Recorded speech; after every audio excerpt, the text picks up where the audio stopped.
penataran yang menghabiskan biaya miliaran itu, melahirkan pejabat-pejabat korup. Hukum Boyle, atas neken paling bawah gepeng.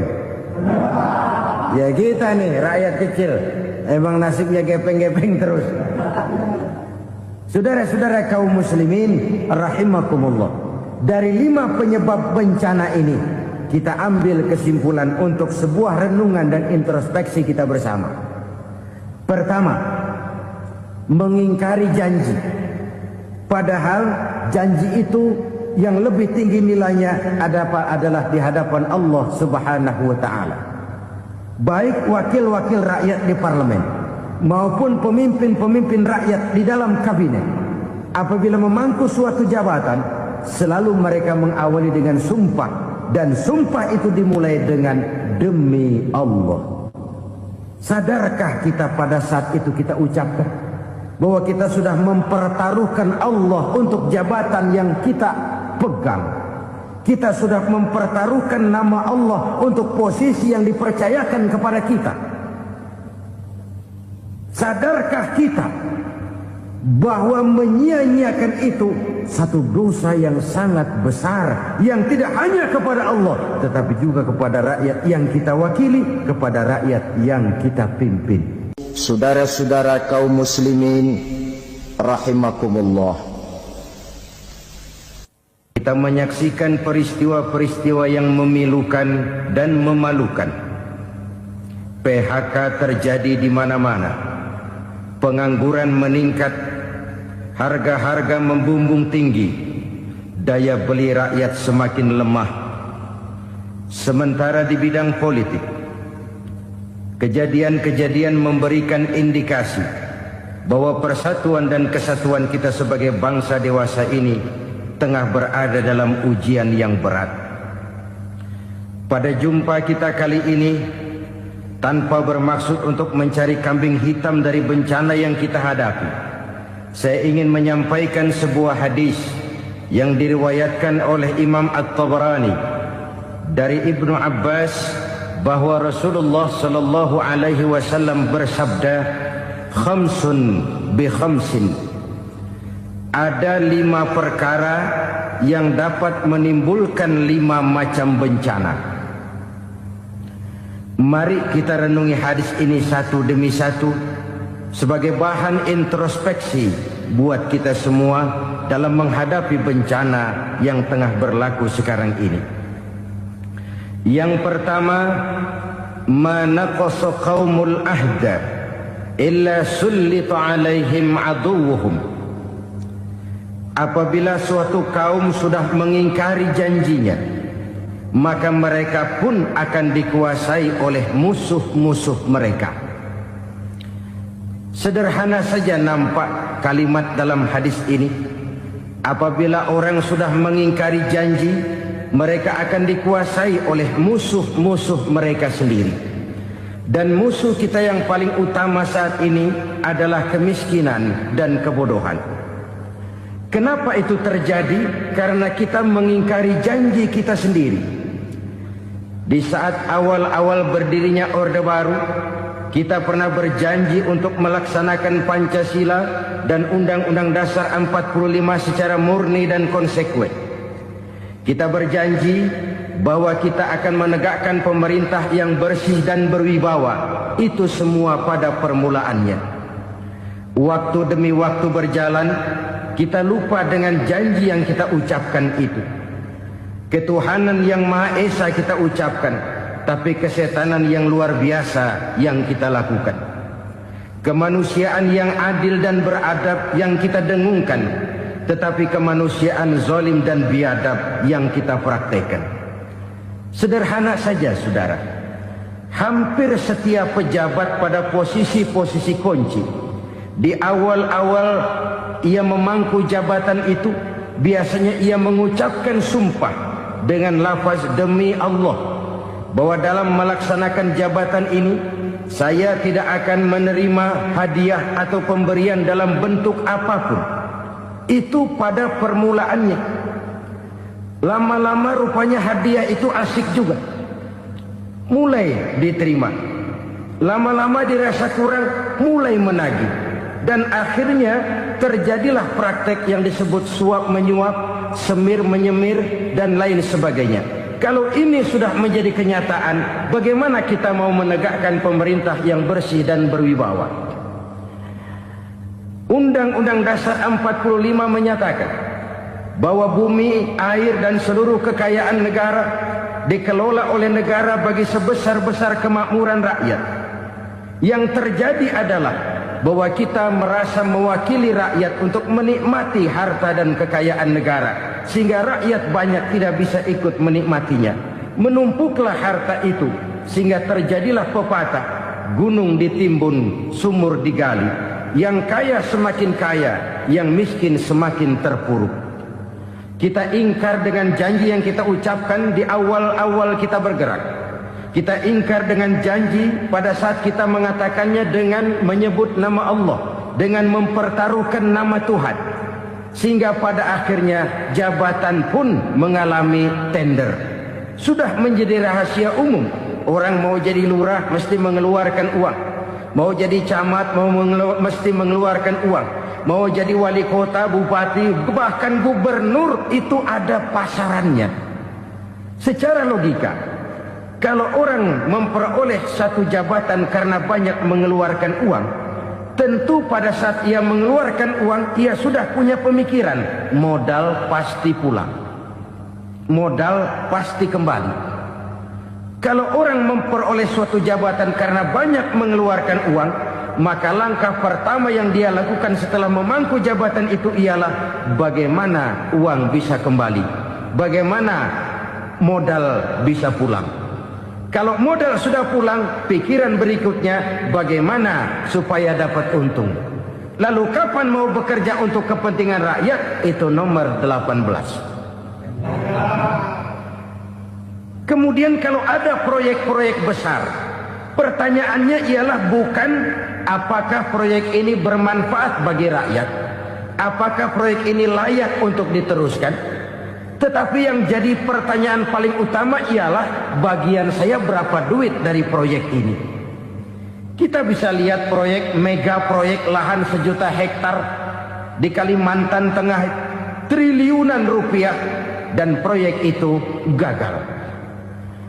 SD Impres bulan ini diresmikan, bulan depan retak. Jembatan-jembatan bulan ini gunting pita, bulan depan runtuh. Kita ingkar dengan janji. Kita berkata kita bekerja untuk kepentingan rakyat, tapi kita tidak pernah mengenal rakyat itu. Apabila suatu kaum sudah mulai mengingkari janji, maka mereka akan dikuasai oleh musuh-musuh mereka. Akibatnya tersusunlah barisan-barisan sakit hati, yang makin lama makin menjadi bola salju, menggelinding membesar, dan kemudian terjadilah hal-hal yang tidak kita inginkan lagi. Apabila suatu kaum sudah mengingkari janji, maka mereka akan dikuasai oleh musuh-musuh mereka. Ini penyebab bencana yang pertama. Kita tidak konsekuen.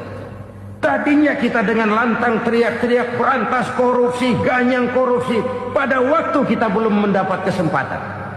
Setelah kita naik punya kesempatan, rupanya korupsi enak juga dirasa. Terjadi pergeseran nilai, orang luntur, kehilangan idealisme awal. Lalu untuk menghibur-hibur diri, menutup-nutup kesalahan, kita gunakanlah pepatah bahwa tidak ada gading yang tak retak, bahwa kita harus mikul dhuwur mendem jero. Itu semua cuma sebagai dalih agar kesalahan kita tidak dibicarakan orang lain. Padahal kita sendiri yang mengingkari janji. Kita yang keluar dari komitmen awal kita. Kita berjanji melaksanakan Pancasila dan Undang-Undang Dasar 45 dengan murni dan konsekuen. Kita berjanji untuk menegakkan pemerintah yang bersih dan berwibawa. Namun dalam kenyataannya itu tidak kita laksanakan dengan sebagaimana mestinya. Kita bergeser, kita mengalami proses degradasi, peluncuran nilai, dan akhirnya terbentuklah barisan-barisan sakit hati yang semakin lama semakin membesar itu. Kita harus introspeksi. Memang kalau zaman sedang susah, biasanya kambing hitam laris, tukang kompor gentayangan. Itu dari dulu selalu mencari kambing hitam. Karena itu kita tidak bicara orang, kita tidak bicara siapa yang salah, kita bicara sistem, dan sistem itu bisa mengena siapa saja. Kalau orang sudah mulai mengingkari janji, bergeser dari komitmen awal, itu sudah mulai ia mengalami proses peluncuran, proses degradasi. Ini penyebab yang pertama. Kita tidak lagi konsekuen bahwa bumi, air, sumber daya alam adalah milik negara, dikuasai oleh negara, digunakan bagi sebesar-besar kemakmuran rakyat. Ternyata rakyat yang makmur itu tidak merupakan gambaran yang menyeluruh dari rakyat kita. Undang-undang dasar kita menganut ekonomi kekeluargaan, tapi yang kita praktekkan adalah ekonomi keluarga. Kalau bukan keluarga nggak dapat proyek. Kalau bukan keluarga nggak dapat macam-macam. Kekeluargaan kita rubah menjadi keluarga. Timbullah penyakit nepotisme. Kita bergeser, kita ingkari janji, dan kita anggap kita atasnamakan rakyat. Rakyat cuma sekedar jadi address, rakyat cuma sekedar jadi alamat, tetapi kehidupan mereka tidak banyak berubah dan tidak banyak terangkat. Kaum muslimin rahimakumullah, ini penyakit yang pertama, penyebab bencana yang pertama. Yang kedua, kata Nabi, wa ma hakamu bighairi ma anzalallah. Apabila hukum yang diterapkan sudah tidak lagi bersumber dari hukum Allah, illa fasha fihimul faqru, maka akan bertebaranlah kemiskinan di mana-mana. Ini artinya apa? Apabila hukum tinggal sebuah stempel, apabila hukum sudah diatur menurut kepentingan, apabila hukum sudah tidak lagi ditegakkan secara adil, maka kemiskinan merambah di mana-mana. Hukum diatur menurut selera orang yang sedang berkuasa, maka yang benar bisa jadi salah, yang salah bisa jadi benar. Hukum dalam kenyataan hidup berlaku seperti pisau. Pisau itu kan saudara lihat, yang namanya pisau dimanapun itu tajamnya ke bawah, ke atas tumpul. Kalau hukum itu, kalau untuk rakyat, hukum itu tajam bukan main, cepat sekali dilaksanakan. Tapi giliran menengah ke atas, yang gedean dikit berbuat salah, hukum tumpul. Hukum pura-pura tidak dengar. Akibatnya terluka rasa keadilan rakyat. Satu kasus rakyat diam, dua kasus rakyat diam, tiga kasus rakyat diam. Kasus terakumulasi di hati rakyat. Luka rasa keadilan, dan itu menjadi sumber bencana. Penjarahan, kita tidak setuju itu. Tapi kita harus melihat kausalnya. Itu kan tidak berdiri sendiri. Itu kan karena terlukanya rasa keadilan rakyat. Melihat kesempatan ini tidak merata. Kalau rakyat ini yang ngajukan kredit ke bank, walaupun jumlahnya cuma jutaan, ratusan ribu, susahnya 17 setan. Tapi ada orang-orang tertentu yang agunannya palsu, jaminannya palsu, bawa kata belece, bukan cuma miliaran, triliunan kredit bisa keluar. Terluka rasa keadilan, hilangnya kesempatan. Rakyat cuma dapat kesempitan, jarang dapat kesempatan. Dari lukanya rasa keadilan ini, memang ya entah lipstick, entah basa-basi, dibentuklah tim ini, dibentuklah badan pengawas ini, dibentuklah tim ini. Kalau membentur tahu, hancur tahu. Tapi kalau tim yang dibentuk membentur karang, bukan karangnya yang hancur biasanya, timnya yang bubar. Kenapa? Yang dibentur batu karang yang sangat keras. Kita main-main dengan hukum. Kita tidak konsekuen dengan hukum. Luka rasa keadilan dan itu terakumulasi. Edi Tamsil, rakyat tahu, terakumulasi. Menguap begitu saja. Kasus-kasus lain rakyat tahu, menguap begitu saja. Ketidakadilan terakumulasi, mengendap di hati rakyat, menunggu ledakan. Pada saat sumbu meledak, rakyat tidak bisa dibendung lagi. Oke, kita tidak setuju dengan penjarahan, tapi jangan melihat itu sebagai peristiwa yang berdiri sendiri. Kenapa itu terjadi? Kausalnya kenapa? Oke, kita tidak setuju memang, tapi yang dijarah oleh rakyat kan memang cuma untuk perut. Yang dijarahkan beras, yang dijarahkan televisi, yang dijarahkan kulkas yang masih bisa dihitung, yang memang real untuk kebutuhan rakyat. Penjara berdasi kepala botak yang menguras uang rakyat habis-habisan, enak saja melenggang dalam kehidupan ini. Makin terluka rasa keadilan rakyat.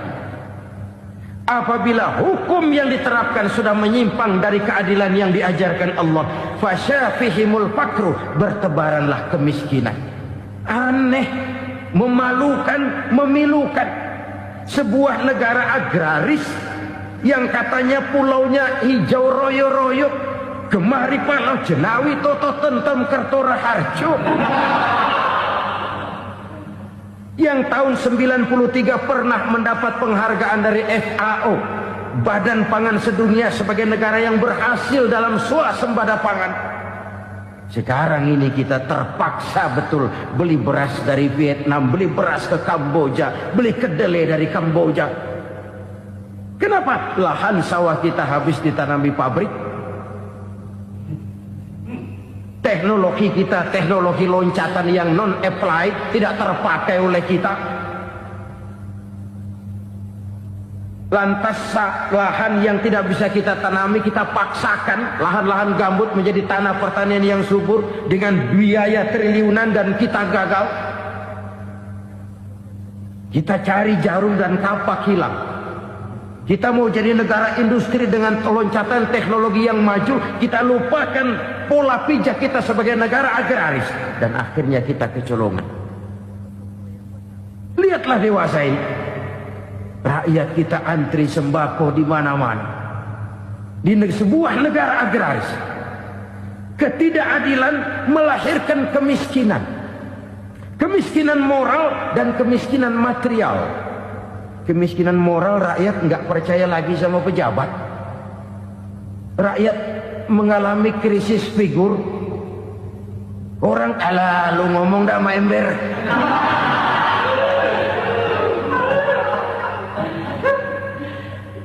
Penataran yang menghabiskan biaya miliaran itu melahirkan pejabat-pejabat korup.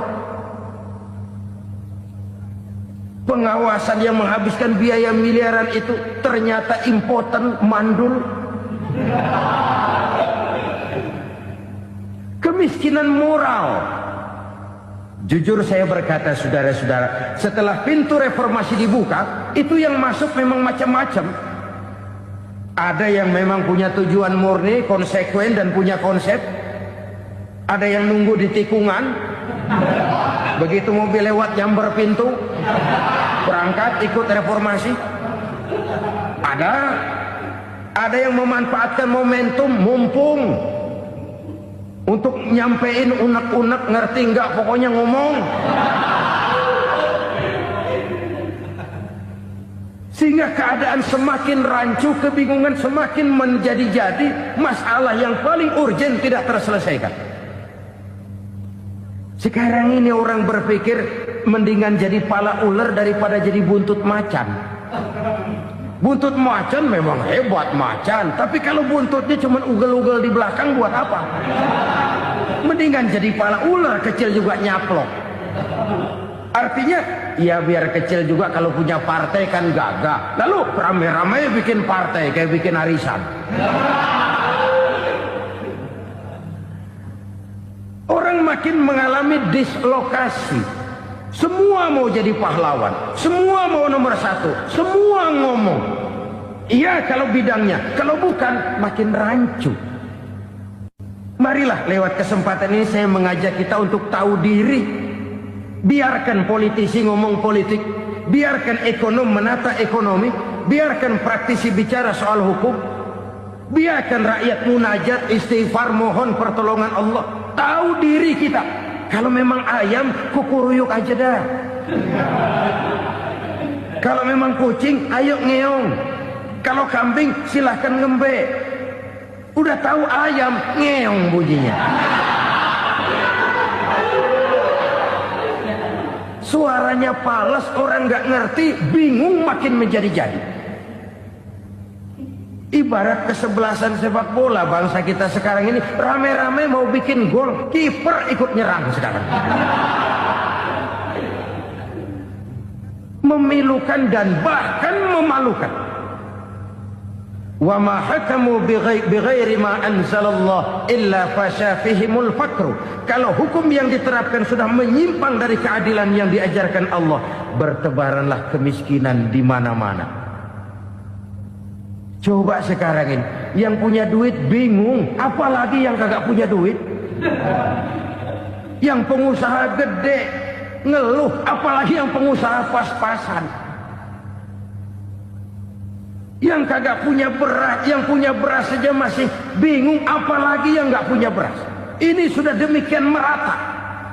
Dulu kita kagum mendengar konglomerat kelas buadak, kelas-kelas yang seakan-akan cuma ada dalam khayalan mereka, punya kekayaan miliaran dolar, triliunan. Sudahlah, seolah-olah nggak terjangkau sama kita. Weh, ternyata yang gede-gede itu juga gede utangnya. Dan rontok satu demi satu. Ternyata rakyat selama ini cuma dialamatkan, cuma dijadikan adres. Rakyat yang tidak banyak ngerti persoalan ini harus menanggung hidup ini begini berat, harus menanggung beban hidup ini begini tinggi. Daya beli semakin lemah, semakin terpuruk dan terpuruk, sedang keadaan belum juga banyak berubah. Yang hutang sama luar negeri itu kan bukan rakyat kecil, Ciano. Yang banyak nyimpen dolar juga kan Ciano. Rakyat kecil bocah kampung mah jangankan nyimpen dolar, ngelihat juga tumben. Kemana kita mesti bercermin? Sekali lagi saya mengatakan maaf, kita tidak bermaksud mencari kambing hitam. Karena itu kita tidak bicara orang, kita bicara sistem, kita bicara keadaan. Beginilah yang dikatakan Nabi, penyebab timbulnya bencana, hukum yang ditegakkan tidak lagi berorientasi kepada keadilan, tapi berorientasi kepada kepentingan. Akhirnya bentuk hukum seperti pisau, tajam ke bawah, tumpul ke atas. Hukum cuma buat rakyat kecil, tetapi kelompok menengah ke atas kadang-kadang kebal dari perlakuan hukum. Maka bertebaranlah kemiskinan. Iya, kemiskinan moral berupa lukanya rasa keadilan. Kalau rasa keadilan terluka, orang kan nunggu kesempatan, saudara. Iya, dia nggak bisa ngomong. Iya, dia nggak sanggup action.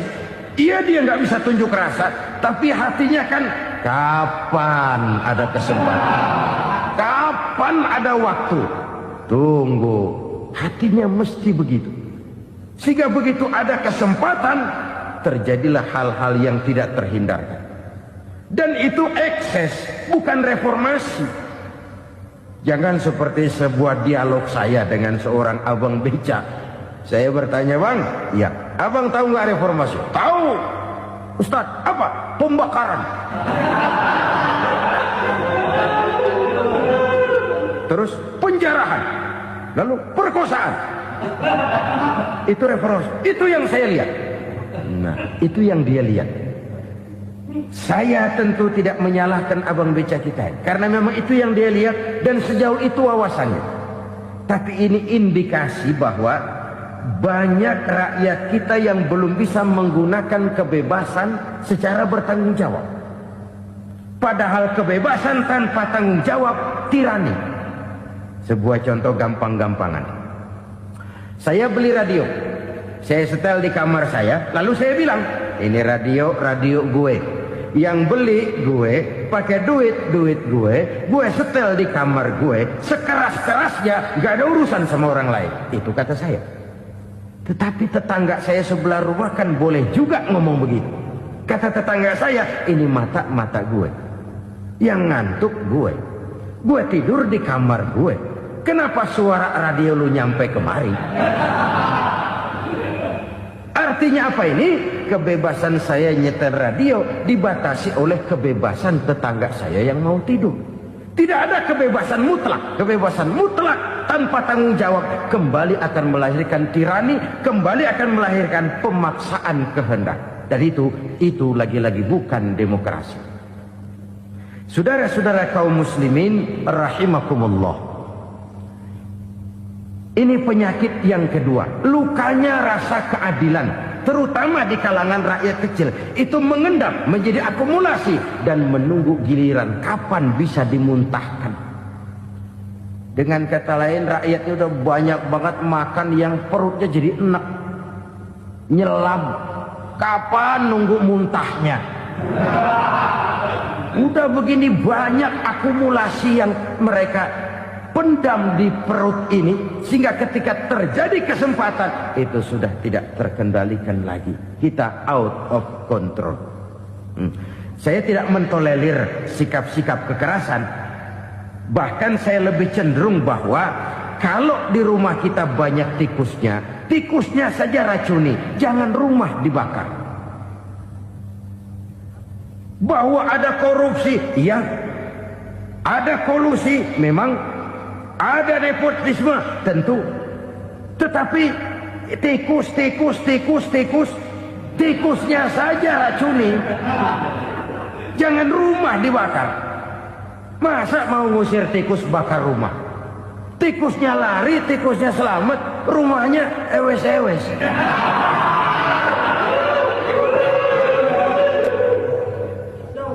Tikus selamat, rumah nggak punya. Masalah nggak terselesaikan dengan sebagaimana yang kita harapkan. Kita sepakat ini negara hukum. Dan di hadapan hukum semua manusia itu sama. Itu prinsip yang diajarkan Allah. Al-musawat bainan nas fi takalifil ahkam. Semua manusia sama dalam berhadapan dengan hukum Allah Subhanahu wa taala. Kalau hukum sudah pandang bulu, itu jelas yang enak yang banyak bulunya. Siapa yang banyak bulunya? Monyet. Kalau hukum pandang bulu, monyet keenakan. Saudara-saudara kaum muslimin rahimakumullah, introspeksi. Mari kita bercermin bagaimana perjalanan hukum selama ini.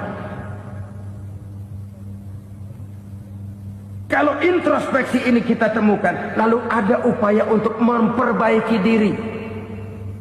Jangan menggunakan tak ada gading yang tak retak, mikul duwur mendem jero untuk menutup-nutupi kesalahan orang.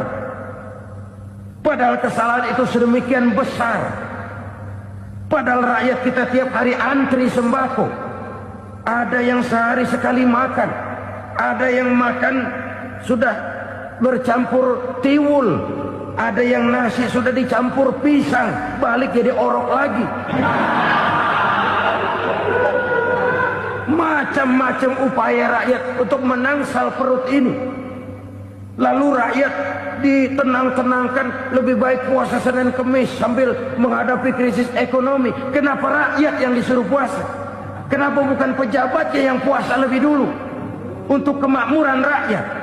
Kalau rakyat yang memang perutnya udah gepeng disuruh puasa, makin krempeng perutnya. Artinya pejabat harus punya sense of politics. Ya, tidak, puasa itu kan tidak cuma Senin Kemis saja. Puasa itu puasa perasaan, puasa menghargai perasaan yang sedang kondisi yang sedang dihadapi oleh rakyat. Bagaimana rakyat yang tengah antri sembako melihat pejabatnya lewat dengan mobil yang harganya sampai 1 miliar. Oh, inilah pemimpin saya. Luka lagi rasa keadilannya. Kita tidak tenggang rasa. Puasa dalam artian itu pun akan menolong menegakkan semangat kebersamaan, membentuk semangat kebersamaan. Saudara-saudara kaum muslimin rahimakumullah. Penyebab bencana yang ketiga dikatakan oleh baginda Nabi, wala zaharat fihimul fahishatu illa fasha fihimul maut. Apabila kekejian telah merajalela, maka maut bertebaran di mana-mana. Kita renungi butir kalimat dalam hadis ini. Apabila kekejian telah merajalela, maut bertebaran di mana-mana. Begitu murah arti sebuah kehidupan. Penjarahan untuk hal-hal yang kecil tapi sampai mengorbankan nyawa. Apabila kekejian sudah terjadi di mana-mana, maut pun bertebaran. Maut dalam arti berpisah ruh dengan jasad, tapi juga maut dalam arti orang bisa mati karirnya, orang bisa mati usahanya, orang bisa mati kesempatannya karena perbuatan-perbuatan keji yang selama ini tidak terbendung. Lahirlah teori mafia. Siapa yang kuat dia yang berkuasa, siapa yang lemah dia menjadi mangsa. Proyek-proyek besar yang menang tender itu ya dari itu ke itu saja. Yang pengusaha-pengusaha tidak punya koneksi, tidak bisa bayar komisi, dapat proyek tetelan. Ada dagingnya, dikit namanya juga tetelan. Dagingnya sudah habis disantap oleh meja. Sekian puluh meja dilalui, sekian puluh amplop dikeluarkan. Sehingga yang akhirnya ya tinggal tetelan itu tadi. Maka kualitas pekerjaan pun sudah bukan lagi jadi masalah. Demikianlah mafia-mafia ini bermunculan di mana-mana. Di pengadilan terkenallah mafia pengadilan. Hukum bisa dibeli, hukum bisa dipesan menurut kebutuhan sponsor. Mafia peradilan, mafia politik, mafia ekonomi, bahkan mafia agama yang menggunakan agama sebagai kedok, menggunakan agama sebagai dalih, menggunakan agama sebagai topeng untuk melancarkan maksud-maksud politiknya pun tidak tertutup kemungkinan. Apabila kekejian telah merajalela, maut bertebaran di mana-mana. Korupsi, kolusi, nepotisme itu bagian dari kekejian. Kita selama ini kalau mendengar maksiat, itu yang terbayang cuma judi, mabuk, zina. Iya itu maksiat. Tapi korupsi, kolusi, nepotisme itu juga maksiat dalam bentuk lain. Kalau ini sudah bertebaran, maka maut terjadi di mana-mana.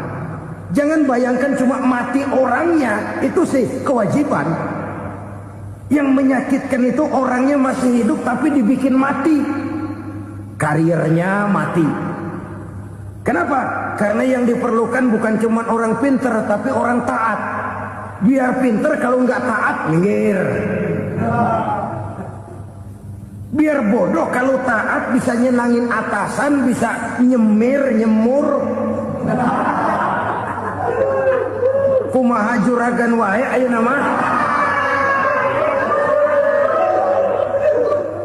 Itu yang kadang-kadang dapat penghargaan. Tidak ada prestasi kerja kecuali bikin senang orang di atas. Kita lihat di desa-desa jalan rusak. Kalau ada berita pejabat anak mau turun, jalan rata sekali. Sampai tanah dari mana aja dikeruk buat ngeratain tuh jalan. Pejabat pulang legok lagi jalanan. Katanya kita kerja buat rakyat, nyatanya kita cuma melayani atasnya. Kenapa? Terjadi lingkaran setan. Seperti kata lagu Dul Sumbang itu. Mahasiswa takut sama dosen, dosen takut sama dekan, dekan takut sama rektor, rektor takut sama menteri, menteri takut sama presiden, presiden takut sama mahasiswa. Lah muter balik lagi. Lingkaran setan. Lingkaran setan. Saudara-saudara kaum muslimin rahimakumullah, kekejian yang merajalela, praktek-praktek mafia yang tertuang dalam kehidupan sehari-hari menyebabkan orang mati karirnya, jasad masih hidup, karir mati, itu menyakitkan. Mati bisnisnya. Rakyat kecil pernah senang ketika cengkeh booming, harganya bagus, rakyat banyak yang pergi haji. Lalu mau ditata, lahir tata niaga cengkeh, malah amburadul. Harga cengkeh jatuh, petani cengkeh kecil menjerit. Siapa yang untung? Segelintir orang. Masihkah kita pakai atas nama rakyat untuk kepentingan nasional? Padahal yang nyanyi cuma segelintir orang. Masihkah kita mau bohongi rakyat ini dengan mobil nasional tapi bikinan Korea? Masihkah kita mau bermain verbalisme, bermain kata? Ini sebuah masa lalu yang tidak perlu terulang lagi untuk masa-masa yang akan datang. Kekejian merajalela, orang mati karir. Bisa mati usaha, mati bisnis. Usahanya maju, dirangkul, hancur. Usahanya maju, dipukul, hancur, tenggelam. Bahkan yang memilukan dan memalukan badan-badan usaha milik negara itu dikebiri sedemikian rupa sehingga tidak menghasilkan hal-hal yang bermanfaat buat negara. Saudara-saudara kaum muslimin rahimakumullah, kalau nafsu yang sudah mengatur itu semua, maka kekejian pun merajalela. Orang sudah pakai teori mafia, yang kuat dia yang menang, yang kuat dia yang berkuasa, yang lemah silakan minggir di sudut-sudut kehidupan. Kalau kekejian seperti ini merajalela, maut bertebaran di mana-mana. Banyak orang mati karirnya, banyak orang mati usahanya, banyak orang mati imajinasinya. Sekarang ini dalam dunia seni, yang banyak karyawan seni, bukan seniman. Seniman itu kan dilahirkan. Lain seniman, lain karyawan seni. Sekarang yang banyak karyawan seni, bukan seniman. Mati karir, mati imajinasi, mati improvisasi. Sehingga kehidupan persis sinetron. Sinetron itu yang kita lihat rumah mewah, yang kita lihat rumah bagus. Gak pernah kita lihat di sinetron kita ini rakyat antri sembako. Kita dijejali hal-hal yang indah, yang wah, yang membuat kita tenggelam dalam gaya hidup instan, tenggelam dalam gaya hidup wah. Kita lupa dengan realitas keseharian di tengah-tengah masyarakat kita. Lahirlah kelompok-kelompok selebritis, dibesarkan oleh berbagai media. Selebritis pilek aja masuk koran, pilek.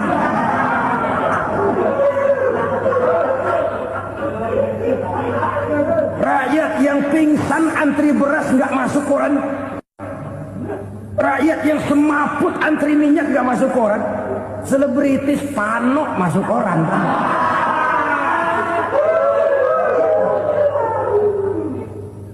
Kita besarkan hal-hal kecil, kita kecilkan hal-hal besar. Kenapa? Kita mengejar oplang, kita profit oriented, tidak lagi berorientasi kepada realitas hidup yang kita hadapi ini. Kalau kekejian sudah merajalela, kata Nabi, maka maut bertebaran di mana-mana. Maut dalam artian maut, coba lihat sekarang begitu murah nyawa. Karena 1000 perak orang mau nusuk bunuh. Karena beras seliter orang khilaf. Begitu murah kehidupan. Tapi kekejian dalam bentuk korupsi, kolusi, nepotisme, kekejian dalam bentuk itu mematikan karir, mematikan bisnis, mematikan imajinasi, mematikan kreativitas. Itu juga maut dalam bentuk lain akibat kekejaman lain. Ini penyebab yang ketiga. Yang keempat, penyebab bencana menurut baginda Rasul, wala tukhfiful mikyala illa muni'un nabat. Apabila timbangan sudah dicurangi, maka tercegahlah tumbuh-tumbuhan. Apabila timbangan sudah mulai curang, maka terjadilah musim paceklik. Apabila bisnis sudah bergaya mafia tadi itu, kecurangan-kecurangan terjadi, tender di balik pintu, yang dimenangkan cuma kelompok-kelompok yang bisa memberikan presentasi yang besar, muni'un nabat, terjadilah paceklik. Paceklik, panen gagal, wereng ya wereng, kemarau panjang, it's okay, air sulit, iya, tetapi kan semua itu ada yang ngatur. Kemarau ada yang ngatur, belalang itu ada yang ngatur, air itu juga ada yang ngatur. Yang ngatur itu yang serba maha. Kalau ia murka melihat kecurangan timbangan, Allah itu kalau murka kan gampang saja, tinggal komandoin balang, lang, hancurin tuh sawah. Konvoy belalang, konvoy. Allah tinggal ngutik angin El Nino, mampir lo ke Indonesia. Hujan nggak turun-turun, kemarau panjang. Jadi kalau musim kemarau kan namanya anginnya El Nino. Kalau musim hujan anginnya namanya La Nina. Cakep namanya, kejem orangnya. Saudara lihat Cina sekarang sedang kena La Nina, banjir besar, ribuan orang meninggal. Dia mah ribuan mati kagak berasa, rakyatnya miliaran. Bangladesh lagi ngalami La Nina, India lagi ngalami La Nina. Angin, hujan, kemarau, belalang, itu kan ada yang ngendaliin. Kuncinya bukan di belalangnya, kuncinya bukan di peredaran matahari berputar, kuncinya di atas yang mengatur semua itu. Kalau timbangan sudah mulai curang, pengusaha sudah nggak mau jujur, apa nggak bikin perut jadi mual? Begitu rakyat antri sembako pingsan nggak dapat beras, sementara beras ditumpuk-tumpuk sampai membusuk. Kemana hati nuraninya? Kemana akal pikirannya? Kemana mereka yang berbuat atas nama rakyat tapi melihat rakyat susah tidak tergerak hatinya? Apabila timbangan sudah mulai dicurangi, bisnis sudah mulai melenceng, maka terjadilah paceklik.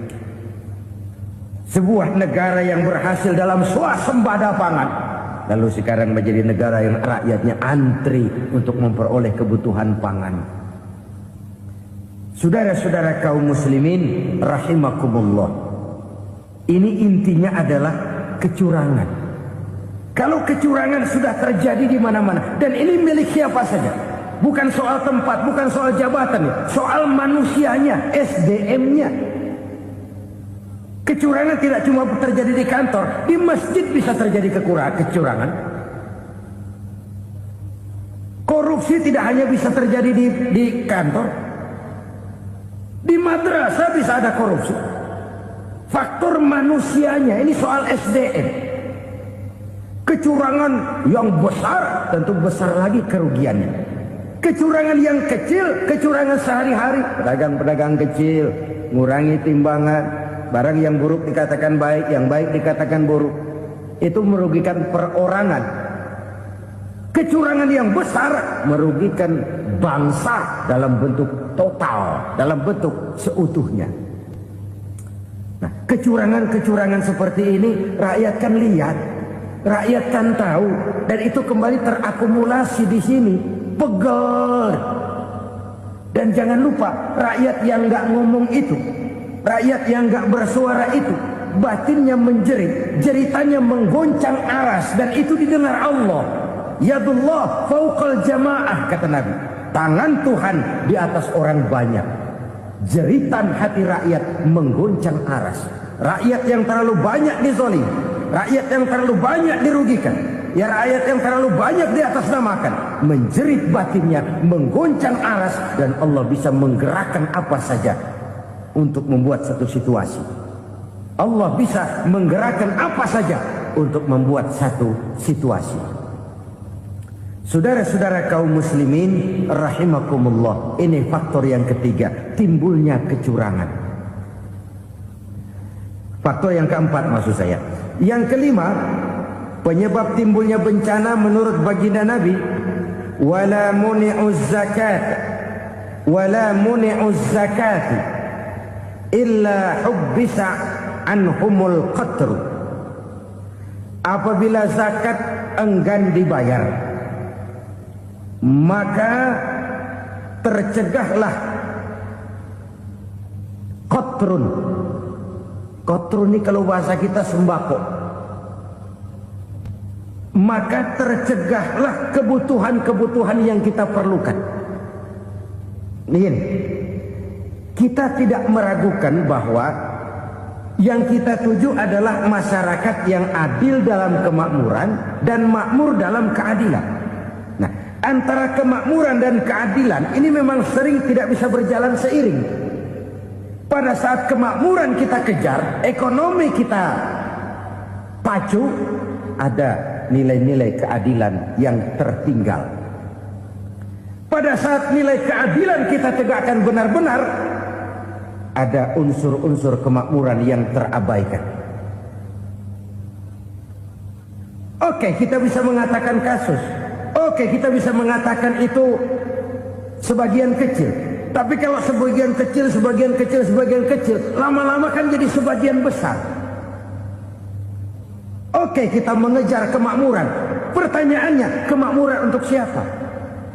Oke, kita berikan kelompok tertentu kue yang besar dengan harapan nanti dia bagiin kuenya kepada yang kecil-kecil. Tapi kenyataan, mereka yang dapat kue besar akhirnya malah lupa diri dan lupa daratan. Mau makin besar, malah memeras yang kecil-kecil ini. Sekarang kan yang kecil modali yang besar. Ramai-ramai buka bank, ternyata kamuflase. Uang banknya untuk kredit perusahaannya sendiri. Nasabahnya rakyat kecil. Artinya apa? Rakyat kecil disuruh modalin orang yang udah gede. Ini kan sumber geledek urusan.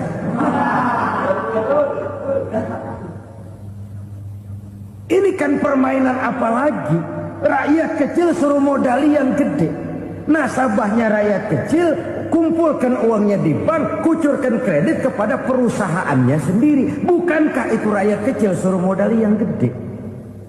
Sudah begitu kejamkah kita untuk meraih keuntungan dengan mengorbankan orang kecil ini? Sudah tidak bicara lagi kah nurani kita melihat penderitaan orang yang semakin susah ini?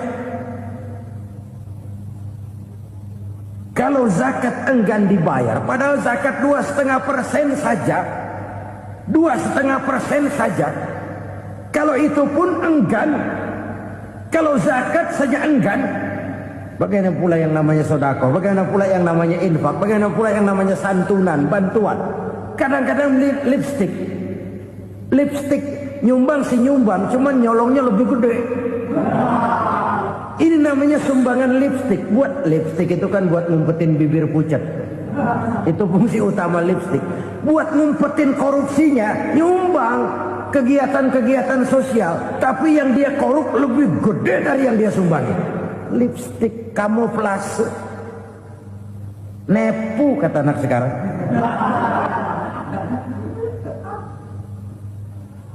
Saudara-saudara kaum muslimin rahimakumullah, demikian berat kewajiban zakat ini sampai di zaman Sayyidina Abu Bakar pernah keluar komando perangi orang yang enggan membayar zakat. Perangi. Karena fungsi zakat adalah menjembatani antara si kaya dengan si miskin. Bahwa ada kemiskinan itu Qur'ani. Allah menyatakan, aku melebihkan rezeki sebagian kamu dari yang lain. Ini kan kesenjangan. Allah melebihkan rezeki sebagian kamu dari yang lain. Ada itu. Tetapi itu berjalan secara nature. Nah, kalau direkayasa, yang kaya semakin kaya, yang miskin semakin terpuruk, Yang sudah besar dapat proyek besar, yang kecil dapat tetelan. Ini kan rekayasa namanya. Kesenjangan yang direkayasa ini yang kita harus kikis. Nah, fungsi zakat menjembatani dari sisi sosial. Dari sisi pribadi, Nabi berpesan, zakku amwalakum biz zakat. Bersihkan hartamu dengan zakat. Sekarang ada istilah nyuci uang. Uang hasil korupsi itu bisa dicuci, dijadikan uang bersih. Bukan pakai rinso, bukan. Pakai politiknya koruptor, diolah sedemikian rupa sehingga jadi uang resmi. Sudah memutik, itu termasuk yang disebut kejahatan kerah putih, white collar crime. Kejahatan kerah putih, kejahatan pakai dasi, kejahatan kelas kakap. Makanya orang mendingan goblok kagak bener daripada pinter kagak bener. Goblok kagak bener itu gampang ngurusinnya. Pinter kagak bener, ini yang berabe bener ngurusinnya.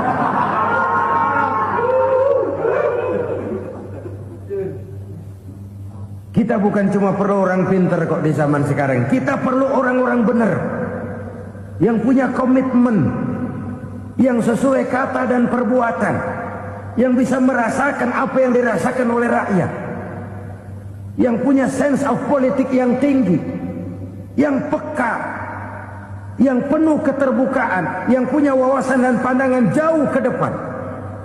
Dari sisi pribadi, zakat itu membersihkan harta kita. Ya, dia tercampur dengan yang subuhat, dia bahkan mungkin tercampur dengan sedikit-sedikit yang haram. Itu zakku amwalakum biz zakat. Bersihkan hartamu dengan zakat itu. Pada sisi sosial ia menjembatani, pada sisi pribadi ia membersihkan harta kita. Karena itu kalau kita berdoa minta rezeki, syarat rezeki itu halalan thayyiban wasi'an. Nggak pernah kurang dari 3 itu. Halal, bagus, banyak. Halal, bagus, tapi sedikit, susah ngaturnya. Halal, banyak, tapi kurang bagus. Buat apaan? Bagus, banyak, tapi haram. Enggak ada artinya. Sebab kata Imamul Ghazali, kalau kau terlalu suka memakan makanan yang haram, dikunyah masuk ke dalam perut besar, digiling oleh perut besar, menghasilkan energi, menggerakkan sel-sel pembuluh saraf, kau juga akan cenderung berpikir yang haram. Kalau sudah cenderung berpikir yang haram, perbuatan pun akan mengarah kepada perbuatan-perbuatan yang haram. Dulu waktu kelompok Jimbaran 200 konglomerat Indonesia kumpul, dihimbau supaya sekian persen kasih pengusaha-pengusaha lemah. Itu kan cuma sekedar belas kasihan, tidak banyak menolong keadaan. Dan bukan itu yang diperlukan pengusaha-pengusaha kecil. Yang diperlukan adalah berikan kami kesempatan seperti mereka dapat kesempatan. Berikan kami peluang seperti mereka juga dikasih peluang. Kalau cuma dikasih 100 juta, 200 juta hari ini, usaha kami nggak ada prospeknya, peluang kagak ada, kan sama juga bohong. Diceburin ke kali, disuruh berenang, tangan diikat, mendingan mampusin ketahuan. Ayo berenang, berlomba, tangan diikat, kaki diikat. Sama saja nyuruh mati. Jadi jangan kasih ikannya, kasih kailnya. Yang diperlukan pengusaha kecil menengah ke bawah itu bukan cuma sekedar belas kasih dari konglomerat-konglomerat besar. Berikan kami peluang seperti mereka juga dapat peluang. Berikan kami kesempatan seperti mereka dapat kesempatan. Berikan kami kredit dengan kemudahan seperti mereka juga kalau minta kredit begitu mudahnya. Menciptakan peluang dan kesempatan, pemerataan. Bukan menciptakan manusia Indonesia dengan standar ekonomi yang sama. Semua rumahnya harus sama, semua punya mobil. Itu sih kebersamaan bebek. Bebek, coba lihat bebek. Satu ngalor semua. Satu ngidul semua. Kebersamaan bukan itu. Kebersamaan adalah menciptakan peluang. Kalau yang kaya bisa semakin kaya, kenapa yang miskin tidak bisa ikut naik jadi sedikit kaya? Kalau pengusaha yang sudah kuat bisa bertambah menjadi kuat dengan proyek mega proyek, kenapa yang menengah tidak bisa ikut menjadi kuat? Dan kenapa kekejian itu merajalela? Kita dengar lewat berita-berita PLN tekor, PLN hutang. Kenapa? Dia beli listrik dari swasta yang belinya lebih mahal daripada penjualannya. Artinya dia beli itu listrik dari perusahaan listrik swasta, dia jual kepada rakyat lagi. Harga jualnya lebih murah daripada dia beli kepada swasta. Kenapa? Ada tekanan lagi tuh. Biasa siklus lagi. Hukum Boyle. Atas neken, paling bawah gepeng. Ya kita nih rakyat kecil, emang nasibnya gepeng terus. Saudara-saudara kaum muslimin rahimakumullah, dari 5 penyebab bencana ini kita ambil kesimpulan untuk sebuah renungan dan introspeksi kita bersama. Pertama, mengingkari janji, padahal janji itu yang lebih tinggi nilainya adalah di hadapan Allah Subhanahu wa taala.